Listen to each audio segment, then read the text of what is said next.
Welcome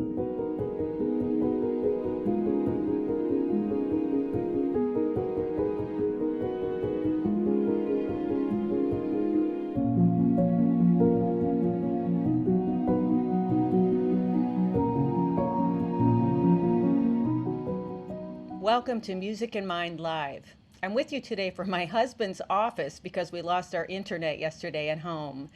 Today's program focuses on music therapy, the evidence-based use of music interventions in healthcare. It's been used for centuries.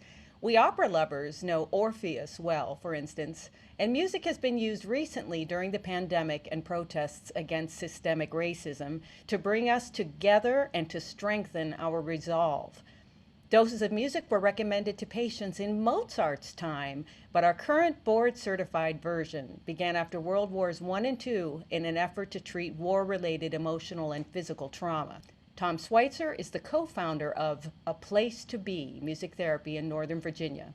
Tom's been a music therapist and advocate for 10 years with a graduate certification from Shenandoah University, where he is now an adjunct professor, and a Master of Music Therapy from Berklee College of Music. He's been working on a performance-based approach to music therapy with a new musicals such as A Will to Survive, a rock opera about teen suicide, which premiered in 2017 at the Kennedy Center. He's featured in the upcoming documentary Music Got Me Here about his work with Forrest Allen. Here's a clip from A Will to Survive. Students rush the stage when they see this piece, and we'll learn more from Tom later about this work. Be the kind of person on the other end, kind of friend, someone who will listen and retreat from me. A lot of parents say that they wish they would have known. We did know that he was struggling with depression and anxiety, but we had no idea that it could end like this. Someone who won't judge my life. Together we can start a fight, fighting for a thread to hold on to. I've got a will to survive, a will to survive, a will to survive. This freaking confusing life. A will to survive, a will to survive, a will to survive. I'm very honored to be here with you tonight. So that was a clip from our rock musical, A Will to Survive, which was inspired by a call for some social action that we felt we had to do here in Loudoun County, Virginia, after we lost another young man. What's really special, young man due to suicide. What's really special about this piece is his actual mother starred in the rock opera, and of course with you, we were at the Kennedy Center, but we toured in Loudoun and Fauquier and Fairfax County and saw close to 60,000 students in the audiences. Yeah, so it was a really special time for all of us to kind of gather around and really put out a message that it's never too late. Thank you. It is worth seeing, absolutely, and worth bringing, frankly, to your high school, your local high schools and middle schools. So let's talk about Forrest Allen. You brought him to my attention a few years ago, and your work with him, enabling him to recover speech, is extraordinary. Intonation therapy. Please talk about this. His recovery is very moving, and tell us about the film Music Got Me Here. Yeah. So my work with Forrest Allen is the most profound experience I've ever had. So 9 years ago, it is now 9 years ago, he had a traumatic brain injury. He had a tragic accident snowboarding. And then I was called in as his music therapist. And I knew the family pretty well already, but I just had become a music therapist. So I was really scrambling to see what I could do to help this young man. Needless to say, we are 9 years later. Forrest is in college. Forrest is driving. And he's having a great life. We are way past, in the movie it says something like, oh, this is his 19th or 16th surgery. He's had way more than that. And so there's the documentary, Music Got Me Here, and very excited to announce that we can say it will be streamed on all of your main streaming services, hopefully, this autumn, this fall.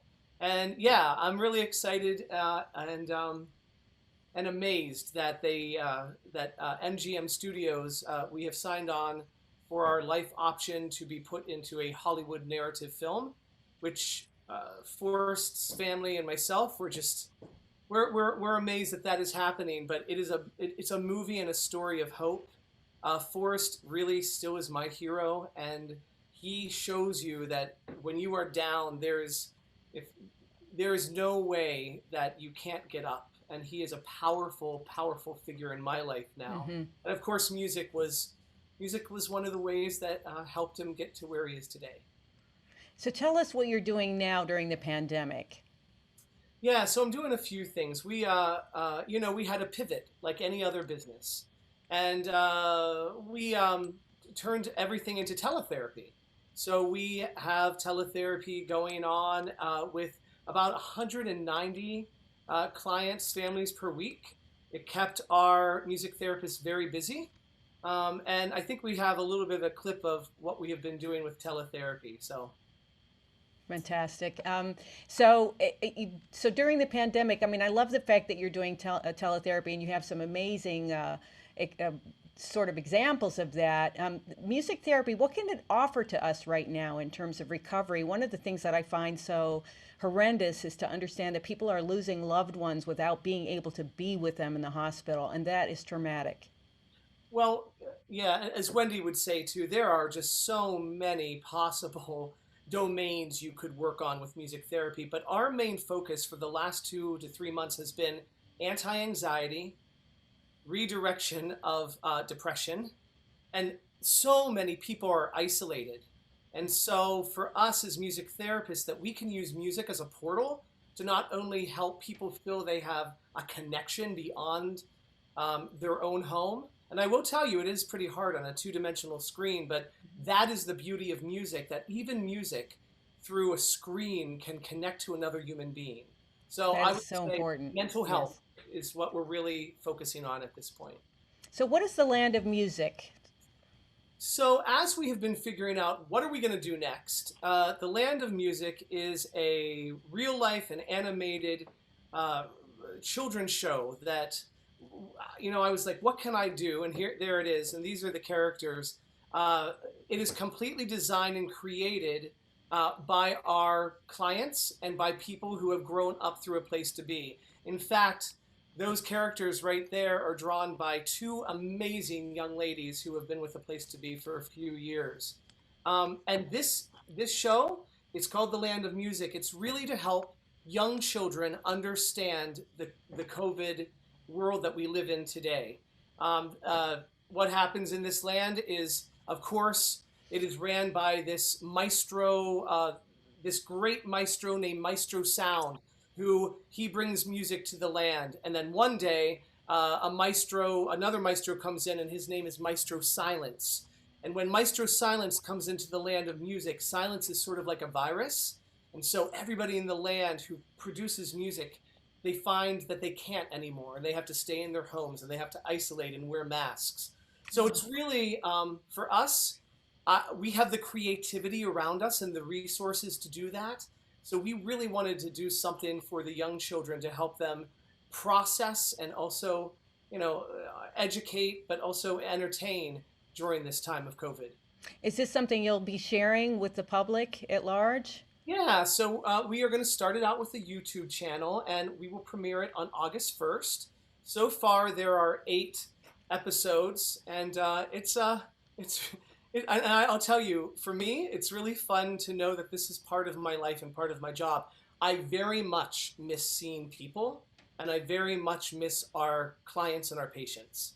And so this way is one way we can get our clients and patients to take part in something bigger than themselves. So I have to tell you in the audience that Tom has got one great idea after the other. So we're going to touch on several of these projects that he's working on right now. But he is a true visionary, and every time I talk with him, I'm inspired. So tell us now about Interlude. So another response that, what can we do as music therapists and at A Place to Be, our center?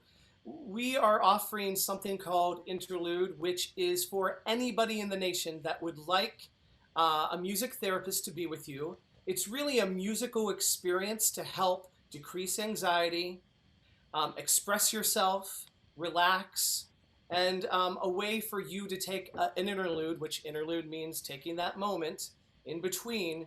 And I think there are so many adults, especially parents out there, that have not been able to take that moment that they need. And so our therapists are coming together, and we are right now. There's a waiting list, and we're going to open up in August. And right there it is. And if anybody would like to join us, you can go to the website, you can sign up, and we'd love to be working with you. Fantastic. I just, it's endless what you offer to all of us. It's extraordinary. So I got to see your one-man show, Meatballs and Music. Uh-huh. And I loved it. So I just want to also explain that you don't come from the easiest childhood. You come from a very tough childhood. And you used that to create something extraordinary and to show people what love is. Please tell us about your show. Well, thank you, Renee, and I thank you for coming to see it as well. I'm a person who I was saved by music when I was 8 years old. And not unlike many people who live in abusive childhoods and socioeconomic struggling. I lived in a small town. There was a church across the street. When I was 8 years old, I made the decision to cross the street. I was met by an amazing woman who I do enjoy playing. Her name is Erdine. She was a Sunday school teacher, and from that point on, she taught me music, and she taught me how to play the piano, and she allowed me to sing, and she really did save my life. So finally, I felt like our world really needs hope, and I thought, what a better way than to really tell my true story. And if it is helpful to anybody else out there that feels like you wake up every day and you don't know if you can make another day, that you can. So Well, thank you. And I know I love it. I might be your biggest fan, actually. So I think you have something to share with us today. A new song, perhaps? Yeah, yes, I do. And so this is, as music therapists, we have to do music therapy for ourselves. So when I woke up in the morning, those first few weeks, and I'm lost, I just went online to share music with people, and I would get comments on the side. And somebody who I do not know, they asked me, could I create a song if Winnie the Pooh was sitting next to Piglet, and Piglet asked, what is going on, and why can't I hug you, and why can't I touch you? What would Winnie the Pooh's response be? And so after I saw that comment, I went to the piano. So this is called There For You.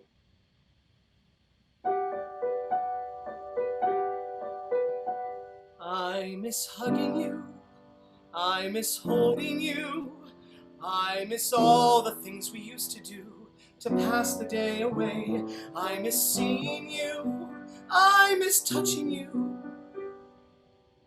I miss you close to me. One day soon, I promise I'll be right next to you. When this whole thing is over and we've changed for the better, I'll be there for you.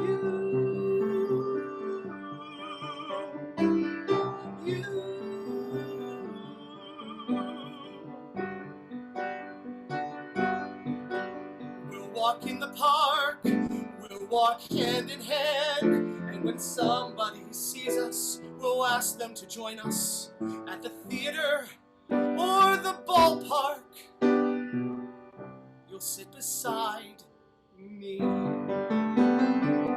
One day soon, I promise I'll be right next to you. When this whole thing is over and confusion is through, I'll be there for you.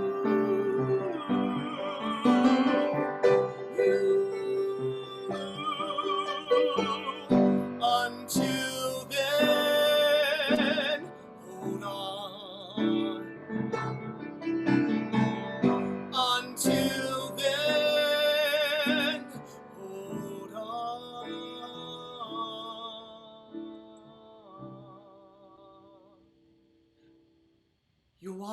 your door, you won't be afraid, 'cause I'll be out there waiting, waiting there for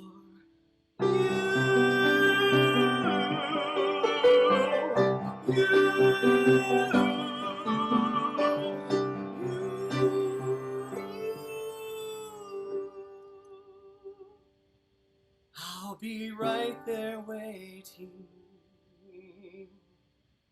for you.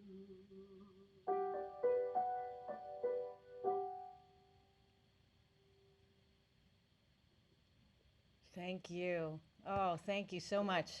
You know, that says it all. It's human connection. This is what we all need right now, what we all crave. I'm so grateful to you for writing that. So thank you, Wendy and Tom. I just want to ask you both, what would your hope be for the future of art therapy? I hope that music and the arts create a platform and a place where people are not afraid. And I think in the very beginning of what we were seeing with COVID and how we were inspired by, I still remember watching everybody singing in the balconies in Italy. And I think there could be something so cohesive and so connecting about it if we just, music is one way that we really can see something, feel something bigger, and also feel connected to other humans. Let's look at our video on telehealth, and then we have a lot of questions. So we'll get to our questions now. Thank you. If you open me pheasant, I'd rather have grouse. If you put me in a house, I would much prefer a plant. If you put me We'll sing to those Keep going.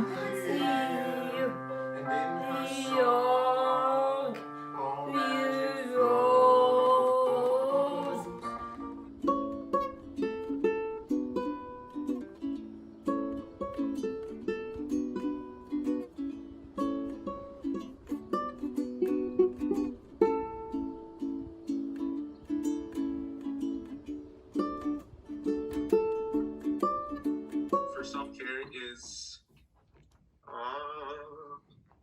I mean, I've been doing a lot of self-care, but I guess to think of something.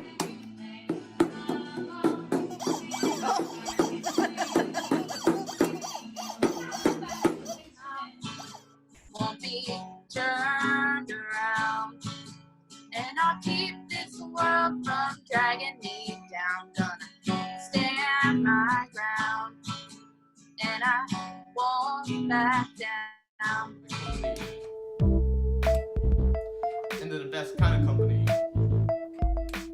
I get a little tired of them, but I wouldn't trade them for another family. Yes, loud. Here we go. I'm gonna turn it up. Play it loud, play it loud, play it loud and stop.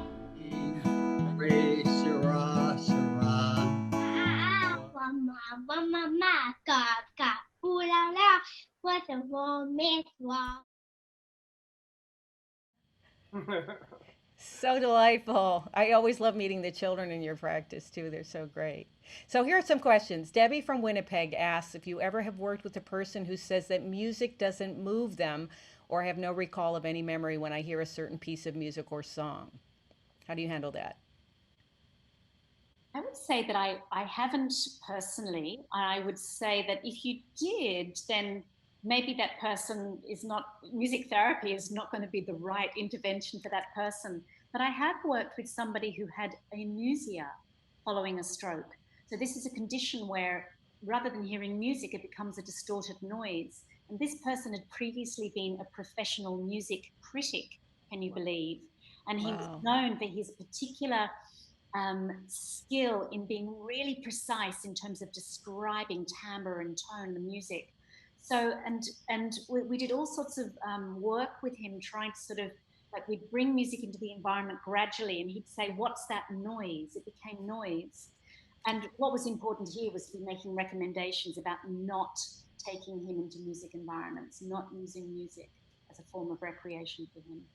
Have you had that, Tom? So not only one person who told me that he hated music so badly that he took out all the radios out of the cars he's ever had in his life. And so I found it to be a challenge, and I I worked with him, and he wanted to know why he did not like music, and Okay. I'm really proud to say that like 2 years later, he has I can't say what he has a radio in his house that he listens to music. It goes back to a childhood trauma. He said that he had a horrible childhood, and when certain things were happening, his parents would turn the radio up very loud. And so, like if they were screaming and yelling in the house, they turn up the music, and I think he identified that. He projected that into his future. So this is from Chris from Chico, California. He's new to opera and classical music. They've helped him become more emotionally expressive, and he's found it cathartic in dealing with everything happening with COVID-19. So the question is, what can I do from how can I keep from becoming overwhelmed? Well, I think if he has a connection to opera, which and the reason that people love music theater and opera as well, and Renee, you know this very well, that it goes, if you're looking at the formula of performance on stage, and you go back to what we were thinking, if a character is acting, they have so much emotion, they don't know what to do with it, they sing, and then if they don't know what to do with that, they dance. And in opera, I think they just get bigger and more dramatic. But I would say keep listening. Yeah, Music. it's emotional. It's highly emotional, this music. Absolutely. That's why people love it, I think. Absolutely. It's a way for you to release. And I would just, there are amazing operas out there, and just keep on growing your repertoire. So Tom, Anne wants to know if you've published your song. So I have a YouTube site. No, I have not published it. I have recorded, and they are welcome to either go to a Place to Be Facebook. It's on there, or you can go to the YouTube site. In fact, I have 7 songs right now during COVID, so I'm going to do something with them. Well, and we'll post that information too on my Facebook page so you can find it. Chasen, do we have the video? Can we show the video from Music Got Me Here? Because we are just about out of time, but I would love to end on that. He was a great snowboarder. Got a little careless and wasn't wearing his helmet, which he should have been. His injury was catastrophic, and they told us they didn't expect him to wake up. They were saying he may be so brain traumatized that he'll never speak again. Your voice is still there. You just have to find it. I was desperate to find some way to keep him connected, and that's when I called Tom. The first sign that we saw that music was affecting Forrest was just a little tiny move of the finger, like he was keeping rhythm. He was definitely connecting to music. Yes. It was melodic intonation and making sounds and hugging him and getting him to grunt. I'm a believer in the scientific method, and I'm not a fan of anecdotal stories. This was one where he had been subjected to a large amount of standard therapies, and music therapy is what changed the game. And up in your nose. That's my darling. It's incredible. Hi Renee, this is Forrest. I really appreciate you supporting our movie, Music Got Me Here. It means the world to me that someone of your talent will support us, and Tolliver would like to thank you as well. Tolliver, take a bow.